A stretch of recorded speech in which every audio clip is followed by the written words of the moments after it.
आणि प्रकाश आंबेडकरांना राहुल गांधींकडून भारत जोडो न्याय यात्रेचं निमंत्रण देण्यात आलंय। प्रकाश आंबेडकरांनी भारत जोडो न्याय यात्रेमध्ये सहभागी झालं पाहिजे असं यशोमती ठाकूर यांनी सुद्धा म्हटलंय। आपण एका विचारधारेचे आहोत, एका व्यासपीठावर आलं पाहिजे, यशोमती ठाकूर यांचं हे आवाहन। तर आधी इंडिया आघाडीत घ्या, मग भारत जोडो यात्रेमध्ये येतो असं प्रकाश आंबेडकर यांनी म्हटलंय। राहुल गांधींच्या निमंत्रणावर प्रकाश आंबेडकर यांनी ही नवी अट आता टाकली आहे आणि सहभागी झाल्यास इंडिया आघाडीचा सदस्य झाल्याची चर्चा रंगेल असंही आंबेडकर म्हणतात।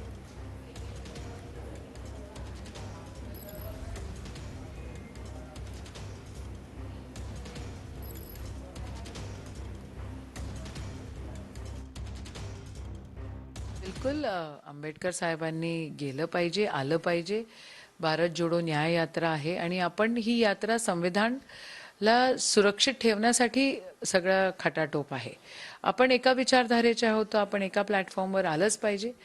मागे नाना पटोले साहेब आले होते आणि यावेळेला काँग्रेसने विनंती केलेली आहे त्यांना, तर त्यांनी पण आलं पाहिजे, साथ दिली पाहिजे।